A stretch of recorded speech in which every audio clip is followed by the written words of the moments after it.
Xin Chao, what's up everybody? We're over in District 1 at the wharf. We're gonna walk from the wharf all the way over to Japantown. So join me in this video today. We are going to talk about, should Vietnam be your vacation destination? And I'll talk about why it should and shouldn't be. There's reasons why it could and could not be. This is gonna be one of them right here. Traffic could be a reason. For some people, that could be a turnoff, but really it's a controlled chaos. Crossing the street is one of the biggest viral videos you see in Saigon. It's not that hard. I'm not waving any hands, there's not honking, this is rush hour. So I'm demonstrating you one fear that people have that really shouldn't be a fear at all. Do I look feared? By crossing the street there with intense traffic, it happens. So that's XO Tours. Over on YouTube, they're doing pretty well. They get more views than I do, but they do YouTube Shorts primarily. They do like the AI voiceover stuff, but not really many people are doing it, so it's popping. I should invest into the YouTube Short. Anyways, to the video at hand.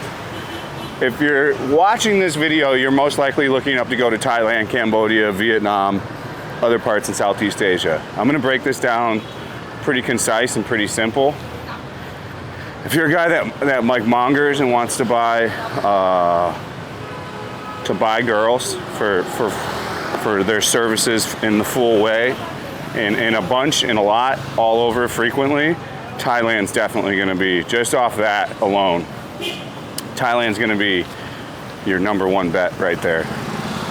Bangkok specifically, and then going to Pattaya and yeah, being in Pattaya. Pattaya is like the cheapest mongering place I know of, with females like per capita. She can be a thumbnail. She just doesn't know it yet. We got her.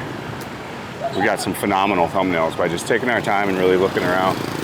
But yeah, if you're into mongering and you're just looking to really party, drink, smoke cannabis, which is legal there, and really heavy into prostitution, 100% I'm going to recommend Bangkok, Thailand over Vietnam.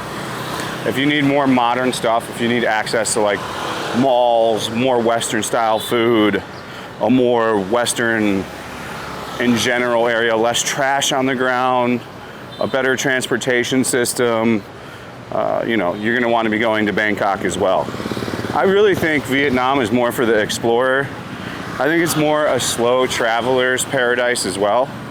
So even though I love being in Saigon, and we're in the center of Saigon right now, we're in Quan 1, which is District 1, their center district inside of the metropolis here.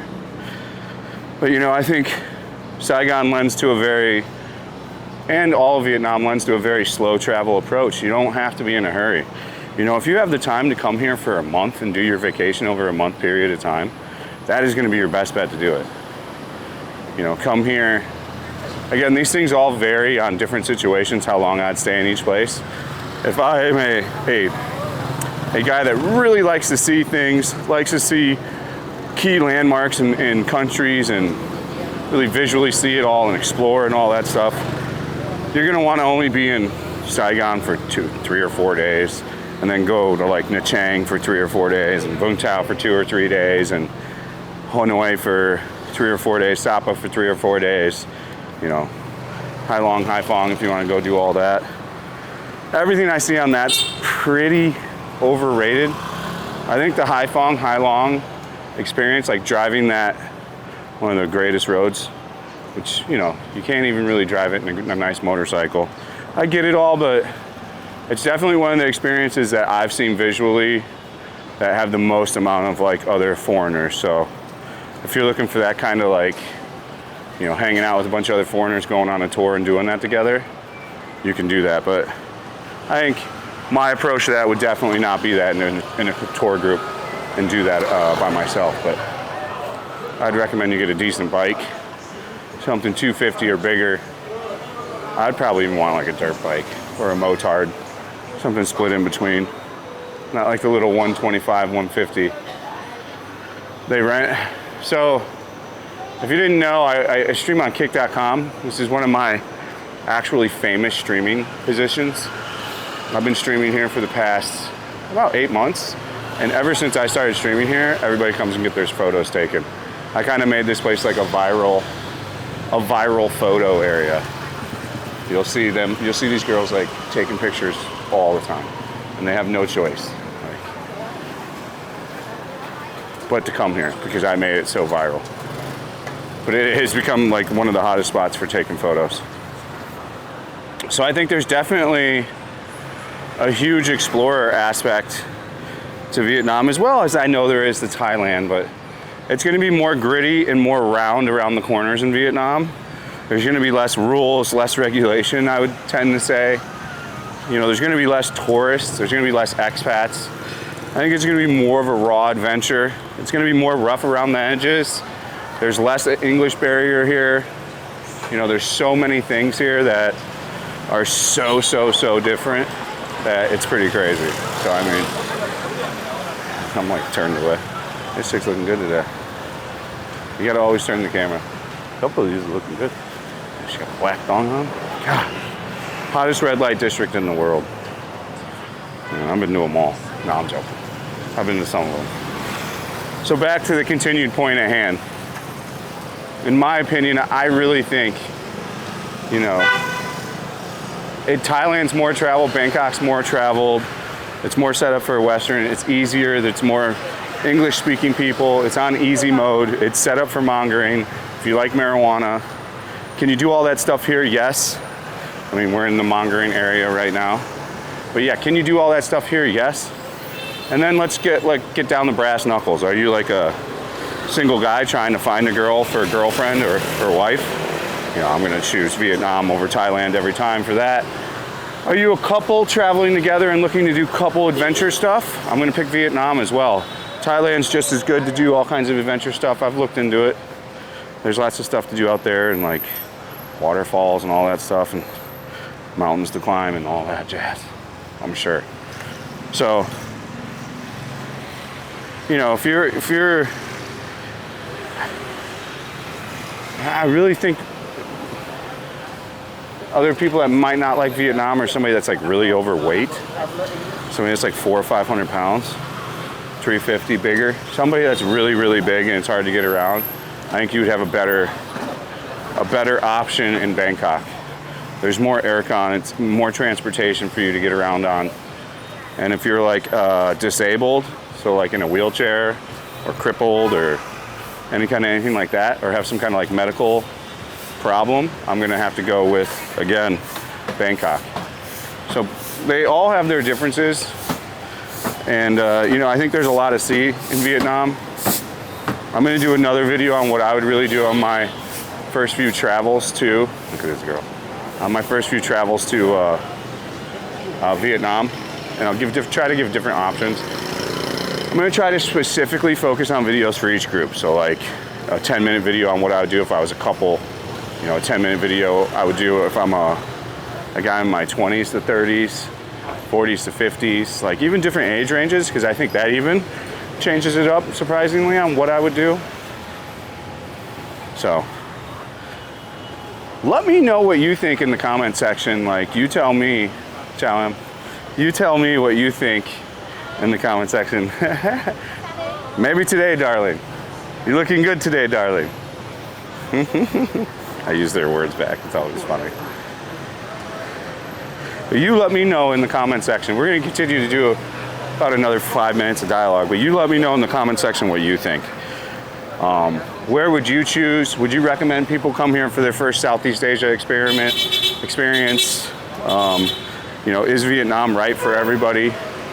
You know, I've got my cons and pros videos. I don't want to make this an overall negative video. I'm trying to give a general feel, but if you're not into trash and you really think it's going to affect you, people peeing on the road, spitting, overall dirty, high traffic that seems like chaos. Like, if you can't assimilate or like all this stuff and can't get around it quickly, you're also going to probably find some frustrations, is the word I'll use in this video. You'll find some frustrations here. It's very easy to get pissed off here. Like, it took me 4.5 years of living here before I started getting irritated with how stuff operates. And that even still is like, that's anywhere, you know. You're gonna always have that. So you even gotta let that go. But I've definitely gotten pissed off at some store clerks here. They've just like stood around and like let us wait in line while like another clerk is stocking the shelf right behind us. But they're okay to like let us legit wait for 20 minutes. And like just stupid stuff like that. But like I said, that's gonna happen anywhere. That has nothing to do with culture. It just has to do with training and like, but there's things like basic customer service that tend to not exist here as well. So if you're really into customer service, so if you really want like customer care, the tourism industry does a 50-50 job of it. Calm, come on. Does like a 50-50 job of it, but for the most part, the customer service, it just doesn't exist. It's kind of the Viet culture way, is worry about the money today, not worry about the money in the future. It even goes with like buying a product. Like, there's really no warranty on anything here. I would really say that. Like an electronic, you can't really buy an electronic and open it yourself here. They have to open it first to check if it works, which makes no sense. But that's like, it goes to how they would abuse the system if they didn't. So like, that's what happened. One of the guys that owned the electronics store that knew good English, the Japanese one or whatever, the Tokyo Lens place, he was explaining to me, he's like, yeah, when we first opened like 10 years ago, when we started doing e-commerce, they were just buying stuff online brand new and then saying it was broken and returning it. And we didn't have a choice because we weren't verifying if it wasn't. So, and it was such a widespread issue so quickly that they immediately adopt this thing when you buy. This goes for like everything here. A lot of people don't know that, but you have a warranty on stuff. Like if you buy a Mercedes, of course, like whatever the bike's warranty is, the year, usually I think it's 90 days even on a brand new one. I forgot what we got with the Yamaha and the Honda, but it's not enough to ever do anything, you know, to cover maybe like a lemon accident. But if you do happen to need the warranty on an electronic, oh, good luck. I mean, you've got to document evidence. So, I mean, I'm just explaining that goes how kind of they look at, if that makes sense to you. And after living here, that's, for me personally, if you want to know my personal choice, this all depends on how young I am. If I'm in my 20s and I want a soft experience maybe into Southeast Asia, and I've never gone anywhere, and maybe if I've never gotten laid that much, I would maybe do a bunch of research and go to Thailand first. Oh God, it just all depends on who you are. You need to look it up. I would make my trip go to both places. Like if it's my first time going to Southeast Asia and I've got one of these two places on my mind, this is gonna be my final answer to this video, my closing segment. If it's up to me, if you're pressing me, oh, which one are you gonna pick, Fats? And you guys are all going, of course, Vietnam. I'm not gonna pick either. I'm gonna pick both. You have more than enough time. If you're coming from the States, your vacation is 2 weeks. Okay, that's a week in Bangkok and a week in Saigon. Done. The debate's over. Or if you're trying to be a beach guy, you can figure out the beaches in both spots to go to at first. You know, you can go to Pattaya, Monger there. You could do like 2 days in Bangkok. I almost think like a good trip to Thailand, I'll start to be able to shoot those videos next time we go in Thailand, is fly into Bangkok on a Thursday, Friday, Saturday, roll into Pattaya Sunday, Monday, Tuesday, Wednesday or something, Thursday, Friday, Saturday, and then maybe go, you know, if you've got some money, Phuket or something for a little bit, or bounce on over, you know, vice versa, Vietnam. But I'd go to both. My likely deal would be going to both. So I hope you enjoyed the video. There's extra content over on the Patreon. I just put a Thailand tobacco review on there from the trip on the Patreon. You get all kinds of lots of stuff on there. I just edited a 20-minute behind the scenes deleted scenes video from Thailand that'll be up on Patreon. There's also videos uniquely made that are like full S-tier videos just for the Patreon. So There's a lot of different videos on there. I'm trying to keep evolving the content on there. If you want to rent an apartment, that's the place to do it as well. If you want to watch me live stream, that's over at kick.com/fatandbro. As ever, thank you for watching. Stay frosty. We'll see you on the next one. Peace out.